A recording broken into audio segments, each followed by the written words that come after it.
323 to 584. 55. Adam Young, 1955. Okay.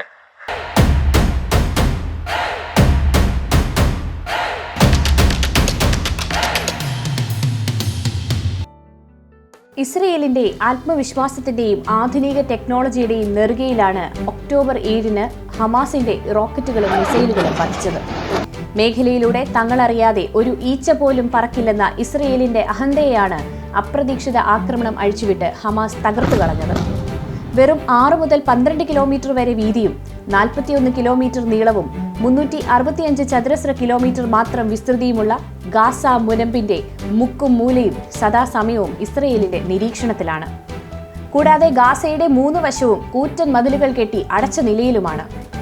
കടലിനോട് ചേർന്നുള്ള 4ാമത്തെ ഭാഗത്താകട്ടെ പരമാവധി 12 nautical മൈലിന് അപ്പുറത്തേക്ക് ഒരു കൊതുമ്പ് വള്ളം പോലും കടത്തിവിടാതെ ഇസ്രയേലിന്റെ നാവികസേനയും കാവൽ നിൽക്കുന്നു. ആകെ ഉണ്ടായിരുന്ന വിമാനത്താവളമാണെങ്കിൽ 2002 ഇസ്രയേലിന്റെ ആക്രമണത്തിൽ പൂർണ്ണമായി തകരുകയും ചെയ്തു. ഗാസയിലേക്ക് ഒരു മൊട്ടുസൂചി കൊണ്ടുപോകണമെങ്കിൽ പോലും ഇസ്രയേലിന്റെയോ ഈജിപ്തിന്റെയോ അനുമതി വേണം താനും. ഇറാനും ലബനനിലെ ഹിസ്ബുള്ളയും ഹമാസിന് നിർലോഭം ആയുധങ്ങൾ നൽകുന്നെന്നാണ് ഇസ്രയേലിന്റെ ആരോപണം. ഇസ്രയേലിനെതിരെ ഹമാസ് നടത്തിയ ആക്രമണത്തിൽ അമേരിക്കൻ മെഷീൻ ഗണ്ണുകളും റഷ്യയുടെ ആന്റി ടാങ്ക് മിസൈലായ കോർനെറ്റും നാറ്റോയുടെ മാൻപാഡ് വ്യോമ പ്രതിരോധ മിസൈലുകളും എല്ലാം ഉണ്ടായിരുന്നു. 3 വശവും കൂറ്റൻ മതിലുകളും കടുത്ത നാവിക ഉപരോധവും നിലനിൽക്കുന്ന തുറന്ന ജയിലായ ഗാസയിലേക്ക് എങ്ങനെയാണ് ഹമാസ് ആയുധങ്ങൾ എത്തിക്കുന്നത്? ഗാസയിൽ അധികാരം പിടിച്ചതിന് പിന്നാലെ 2007 മുതൽ നേരിടുന്ന കടുത്ത ഉപരോധത്തെ ഹമാസ് എങ്ങനെയാണ് മറികടക്കുന്നത്?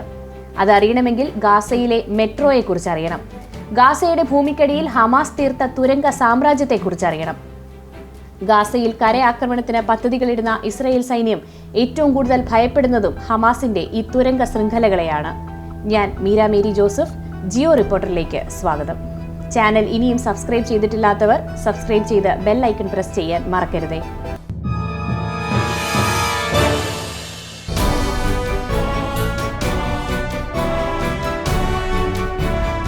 കരയിലും കടലിലും ആകാശത്തും വലവിരിച്ചിരിക്കുന്ന ഇസ്രയേൽ നിരീക്ഷണ കണ്ണുകളെ മറികടക്കാൻ ഗാസ ആശ്രയിക്കുന്നത് തുരങ്കങ്ങളെയാണ്. ഗാസയിലെ ഭൂമിക്കടിയിൽ 360 മൈൽ നീളമുള്ള തുരങ്ക ശൃംഖലയാണ് ഹമാസ് തീർത്തിട്ടുള്ളത്. ലണ്ടൻ ട്യൂബ് മെട്രോയേക്കാൾ വിപുലമായ ഹമാസിന്റെ ഈ തുരങ്ക ശൃംഖലയെ ഗാസ മെട്രോ എന്നാണ് ഇസ്രയേൽ സൈന്യം വിശേഷിപ്പിക്കുന്നത്. ഭക്ഷണവും മരുന്നുകളും ഇലക്ട്രോണിക് ഉപകരണങ്ങളും മറ്റ് നിത്യോപയോഗ സാധനങ്ങളും എത്തിക്കാൻ റാഫ മേഖലയിലൂടെ ഈജിപ്തിലേക്ക് തുറക്കുന്ന തുരങ്കങ്ങളെയാണ് ഗാസയിലുള്ളവർ ഉപയോഗപ്പെടുത്തുന്നത്. സാധനങ്ങൾ മാത്രമല്ല, ആളുകളെ അതിർത്തി കടത്താനും ഇത്തരം തുരങ്കങ്ങളെ ഗാസയിലെ കള്ളക്കടത്തുകാർ ഉപയോഗപ്പെടുത്തുന്നുണ്ട്. ഭൂമിക്കടിയിൽ അധികം ആഴത്തിലല്ലാതെയാണ് ഇത്തരം കള്ളക്കടത്ത് തുരങ്കങ്ങൾ സ്ഥിതി ചെയ്യുന്നത്. ഗാസയിലെ ഏതെങ്കിലും ഒരു വീടിന്റെയോ കെട്ടിടത്തിന്റെയോ അടിയിൽ നിന്ന് ആരംഭിച്ച് ഈജിപ്തിലെ ഏതെങ്കിലും ഒരു കെട്ടിടത്തിന്റെയോ വീടിന്റെയോ ഉള്ളിൽ അവസാനിക്കുന്നതാണ് ഇത്തരം തുരങ്കങ്ങൾ. ആധുനിക മെഷീനുകളോ സാങ്കേതിക വിദ്യകളോ ലഭ്യമല്ലാത്ത ഗാസയിൽ മനക്കണക്കുകളും മാനുഷിക അധ്വാനവുമാണ് ഇത്തരം തുരങ്കങ്ങൾ നിർമ്മിക്കാൻ ഉപയോഗപ്പെടുത്തുന്നത്. എന്നാൽ ആയുധ സംഭരണത്തിനും ഒളിപ്പോരാട്ടത്തിനുമായി ഹമാസ് ഉപയോഗിക്കുന്ന തുരങ്കങ്ങൾ ഭൂമിക്കടിയിൽ 100 മുതൽ 130 അടി വരെ ആഴത്തിലാണ്. ഈ തുരങ്കങ്ങളിൽ വൈദ്യുത ലൈറ്റുകളും വായു സഞ്ചാരത്തിനുള്ള സൗകര്യങ്ങളും ഹമാസ് ഉറപ്പാക്കിയിട്ടുണ്ട്. കള്ളക്കടത്ത് തുരങ്കങ്ങൾ ഈജിപ്ത് മേഖലയിലേക്ക് തുറന്നിരിക്കുമ്പോൾ ഹമാസിന്റെ തുരങ്കങ്ങൾ ഗാസയുടെ അതിർത്തികളിൽ നിന്നും ഈജിപ്തിലേക്കും ഇസ്രയേലിലേക്കും കടലിലേക്കും തുറക്കുന്നവയാണ്. ഗാസയിൽ നിന്ന് ഇസ്രയേലിലൂടെ വെസ്റ്റ് ബാങ്കിലേക്ക് വരെ ഹമാസിന്റെ തുരങ്കങ്ങൾ നീളുന്നതായി റിപ്പോർട്ടുകളുണ്ട്. ഇറാനിൽ നിന്നുള്ള ആയുധങ്ങൾ ചെങ്കടൽ വഴി യമനിലൂടെയും സുഡാനിലൂടെയും ഈജിപ്തിലെത്തും. അവിടെ നിന്ന് കള്ളക്കടത്തായി എത്തുന്ന ആയുധങ്ങൾ റാഫ മേഖലയിലെ തുരങ്കങ്ങളിലൂടെ ഹമാസിന്റെ ആയുധപ്പുരകളിലേക്കും.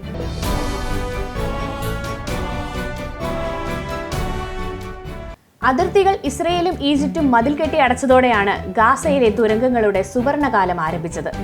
2000 മുതൽ 2005 വരെ നീണ്ടുനിന്ന 2ാം ഇന്തിഫാദയുടെ കാലത്താണ് ഗാസയെയും ഇസ്രയേലിനെയും വേർതിരിക്കുന്ന കൂറ്റൻ മതിലിന്റെ നിർമ്മാണം ഇസ്രയേൽ ആരംഭിച്ചത്. ഇന്തിഫാദയുടെ കാലത്ത് ഇസ്രയേലിലെ പലയിടത്തും ഹമാസ് പോരാളികളുടെ ആക്രമണങ്ങൾ ഉണ്ടായിരുന്നു. ഇത് തടയാനാണ് ഇസ്രയേൽ മതിൽ നിർമ്മാണം തുടങ്ങിയത്. കൂടാതെ ഗാസയെയും ഈജിപ്തിനെയും വേർതിരിക്കുന്ന റാഫ മേഖലയിലെ മതിൽ നിർമ്മാണത്തിന് ഈജിപ്തിന് സാമ്പത്തിക സാങ്കേതിക സഹായം നൽകിയതും ഇസ്രയേലായിരുന്നു. സെൻസറുകളും ക്യാമറകളും നിരീക്ഷണ ഗോപുരങ്ങളും ഉൾപ്പെടുന്ന ഇത്തരം മതിലുകൾ ജയിലിലെ കൂറ്റൻ കാവൽ മതിലുകൾക്ക് സമമായിരുന്നു. ഗാസയെ മതിലുകൾ കെട്ടി അടച്ചതോടെ ഹമാസും കള്ളക്കടത്തുകാരും അതിർത്തികൾ മുറിച്ചു കടക്കാൻ തുരങ്കങ്ങൾ നിർമ്മിക്കാൻ തുടങ്ങി. ഇത് തടയാനായി ഭൂമിക്ക് മുകളിലേക്കുള്ളതുപോലെ ഭൂമിക്കടിയിലേക്കും ഇസ്രയേൽ മതിൽ നിർമ്മിച്ചു. ഭൂനിരപ്പിൽ നിന്ന് 20 അടി താഴ്ചയിൽ വരെയാണ് ഇത്തരം മതിലുകൾ ഉള്ളത്. കൂടാതെ ഭൂമിക്കടിയിൽ തുരങ്കങ്ങൾ കുഴിച്ചാൽ ഉണ്ടാകുന്ന കുലുക്കവും ചലനങ്ങളും തിരിച്ചറിയാൻ സെൻസറുകളും ഇത്തരം മതിലുകളിൽ സ്ഥാപിച്ചിട്ടുണ്ട്. എന്നാൽ ഇസ്രയേലിന്റെ സാങ്കേതിക വിദ്യയെ മറികടക്കാൻ കൂടുതൽ ആഴത്തിൽ തുരങ്കങ്ങൾ നിർമ്മിക്കുകയാണ് ഹമാസ് ചെയ്തത്. കൂടാതെ തുരങ്കങ്ങളെ ശക്തിപ്പെടുത്താൻ റീഇംബേഴ്സ്ഡ് കോൺക്രീറ്റ് കവചങ്ങളും ഹമാസ് നിർമ്മിച്ചു. ഹമാസിന്റെ തുരങ്ക നിർമ്മാണത്തെ തടയാൻ ഗാസയിലേക്കുള്ള സിമന്റിന്റെയും കോൺക്രീറ്റ് ബാറുകളുടെയും കടത്ത് ഇസ്രയേൽ പൂർണ്ണമായി തടയുകയും ചെയ്തു. എന്നാൽ ഈജിപ്തിലെ തുരങ്കങ്ങൾ വഴി നിർമ്മാണ വസ്തുക്കൾ സംഘടിപ്പിക്കുന്ന ഹമാസ് ഗാസയിൽ നിന്ന് പുറത്തേക്ക് 1300-ലധികം തുരങ്കങ്ങൾ തീർത്തിട്ടുണ്ടെന്നാണ് ഇസ്രയേൽ രഹസ്യാന്വേഷണ ഏജൻസിയായ മൊസദിന്റെ കണക്കുകൂട്ടൽ. ഹമാസിന്റെ തുരങ്കങ്ങളെ തകർക്കാൻ ഇസ്രയേൽ ഓരോ വർഷവും കോടിക്കണക്കിന് ഡോളറാണ് ചെലവഴിക്കുന്നത്. ഇത്തരം തുരങ്കങ്ങൾ കണ്ടെത്തുന്ന ഇസ്രയേൽ സേന അവ ബോംബിട്ട് പൂർണ്ണമായി നശിപ്പിക്കാറുണ്ട്. ഈജിപ്തിന്റെ ഭാഗത്തേക്ക് കടലിലേക്ക് തുറക്കുന്ന ഹമാസിന്റെ തുരങ്കങ്ങൾ ഇസ്രയേൽ നിർദ്ദേശാനുസരണം ഈജിപ്ത് കടൽവെള്ളം പമ്പ് ചെയ്തും നശിപ്പിക്കാറുണ്ട്.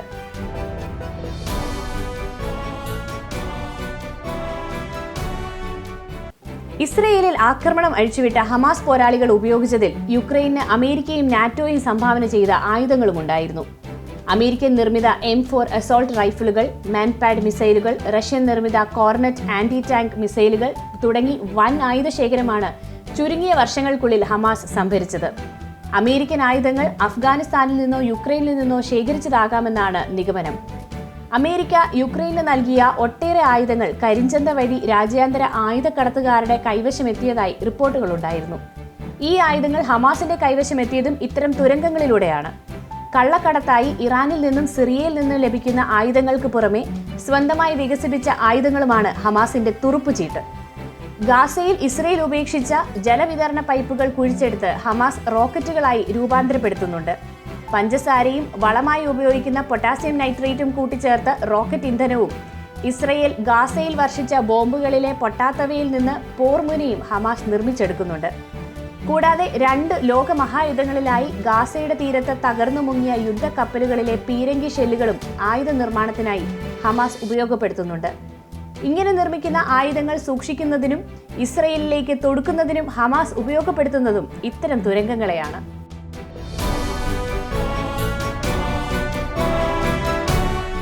ഹമാസുമായി സമ്പൂർണ്ണ കരയുദ്ധം പ്രഖ്യാപിച്ച് ദിവസങ്ങൾ കഴിഞ്ഞിട്ടും ഗാസയിലേക്ക് ഇസ്രയേൽ സേന കടന്നു കയറാത്തതിന് പ്രധാന കാരണം ഹമാസിന്റെ തുരങ്ക ശൃംഖലയാണ്. 199 ഇസ്രയേലികൾ നിലവിൽ ഹമാസിന്റെ പിടിയിലുണ്ടെന്നാണ് ഇസ്രയേൽ സേനയുടെ കണക്ക്. ഗാസയിലേക്ക് കടന്നു കയറിയാൽ ബന്ദികളെ ഒന്നൊന്നായി വധിക്കുമെന്നാണ് ഹമാസിന്റെ ഭീഷണി. ലോകത്തെ എണ്ണം പറഞ്ഞ പല കമാൻഡോ ഓപ്പറേഷനുകളും നടത്തിയിട്ടുള്ള ഇസ്രയേൽ സേന ഗാസയിൽ അത്തരമൊരു ഓപ്പറേഷൻ നടത്താൻ മടിക്കുന്നതിന്റെ കാരണവും ഹമാസിന്റെ സങ്കീർണമായ തുരങ്ക ശൃംഖല മൂലമാണ്. ഗാസയിലെ കെട്ടിടങ്ങൾക്കടിയിലൂടെയുള്ള ഹമാസിന്റെ തുരങ്കങ്ങൾ ഭൂമിക്കടിയിൽ വെച്ച് പലയിടത്തിലേക്കും തിരിയുന്നവയാണ്. കൂടാതെ ശത്രുക്കൾ കടന്നു കയറിയാൽ സ്ഫോടനം നടത്തി തുരങ്കത്തിന്റെ വഴി അടയ്ക്കാനും മറ്റു വഴിയിലൂടെ രക്ഷപ്പെടാനും ഹമാസ് പോരാളികൾക്ക് സാധിക്കും. തുരങ്ക ശൃംഖല കൈവെള്ളയിലെ രേഖകൾ പോലെ കാണാപ്പാടമറിയുന്ന ഹമാസിനെ മടയിൽ കയറി ആക്രമിച്ചാൽ ഇസ്രയേൽ സേന കനത്ത ആൾനാശം നേരിടേണ്ടി വന്നേക്കും. ബന്ദികളുടെ ജീവനും ഇത്തരമൊരു ഓപ്പറേഷൻ ഭീഷണിയാകും. കൂടാതെ ഇസ്രയേലിന്റെ കൺമറയത്ത് തുരങ്കങ്ങളിൽ ഹമാസ് ഒരുക്കിയിട്ടുള്ള അപകടക്കെണികളും ഒട്ടേറെയാകും. ഹമാസിന്റെ തുരങ്ക ശൃംഖല തകർക്കാൻ ഇസ്രയേൽ സേനയ്ക്ക് സാധിക്കുമോ? നിങ്ങളുടെ അഭിപ്രായങ്ങളും നിർദ്ദേശങ്ങളും താഴെ കമന്റ് ബോക്സിൽ രേഖപ്പെടുത്തുമല്ലോ. മറ്റൊരു വീഡിയോയുമായി വീണ്ടും കാണാം. നന്ദി.